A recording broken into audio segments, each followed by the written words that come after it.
राधे, जय श्री कृष्णा। आज मैं आपको अधिक मास की परमा एकादशी की व्रत विधि और कथा सुनाने जा रही हूँ।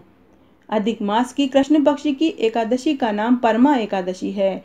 इस दिन भगवान पुरुषोत्तम की धूप दीप नैवेद्य पुष्प आदि से पूजा करनी चाहिए।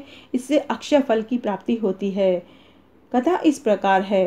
काम्पिल्य नगरी में एक सुदामा नाम का ब्राह्मण था। उसकी पत्नी पवित्रा बड़ी ही पतिव्रता थी, लेकिन ब्राह्मण अपने पूर्व जन्म के किसी कारण से बड़ा ही दरिद्र था। वे दोनों भिक्षा से बमुश्किल अपना जीवन निर्वाह कर रहे थे। ऐसी दशा में भी उसकी स्त्री अपना पतिव्रत धर्म निभाते हुए आए हुए अतिथि का अन्न से सत्कार करती थी, चाहे खुद भूखी रह जाती थी, पर अपने पति से कुछ नहीं कहती थी।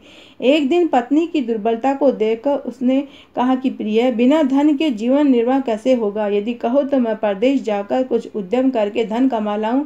पवित्रा बोली, स्वामी, पति की आज्ञा पालन करना ही पत्नी का कर्तव्य है। आपकी आज्ञा से मैं कहती हूँ कि शास्त्रों के अनुसार जो मनुष्य पूर्व जन्म में दान आदि करता है, वही दूसरे जन्म में पृथ्वी पर वह प्राप्त करता है।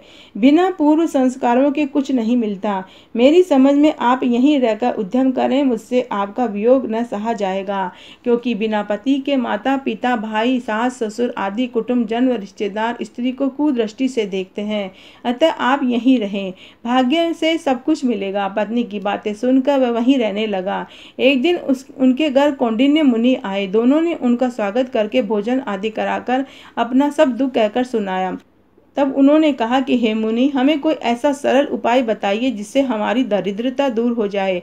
मुनि ने कहा कि हे पवित्रे, तुम दोनों अधिक मास के कृष्ण पक्ष की परमा एकादशी का व्रत करो, जिससे तुम्हारा सब दुख दारिद्र्य रोग पराजय व पाप नाश हो जाएंगे। उसी के प्रभाव से शिवजी ने कुबेर को धनपति बना दिया। राजा हरिश्चंद्र को पुत्र पत्नी और राज्य पुत्र प्राप्त हुआ। अतः सब विधि बताकर कहा।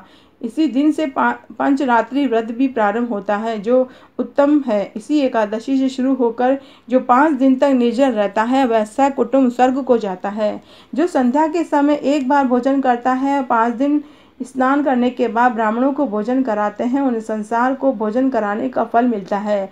और जल कुंभ दान करने से ब्रह्मांड के दान फल का प्राप्त होता है। तिल पात्र दान करने से तिलों की संख्या के बराबर और घृत पत्र दान करने से स्वर्ग सुख मिलता है। ऐसा करने से तुम दोनों समस्त सिद्धियों को प्राप्त होकर अंत में स्वर्ग को प्राप्त हो जाओगे। मुनि के बताए अनुसार वे दोनों विधि पूरा व्रत करके सब सुख भोग कर अंत में स्वर्ग को गए। तो आज मैंने आपको अधिक मास की परमा एकादशी की व्रत कथा सुनाई। अगर आपको ये पसंद आती है तो अपने दोस्तों और रिश्तेदारों में ज़्यादा से ज़्यादा शेयर करके पुण्य कमाएं। धन्यवाद।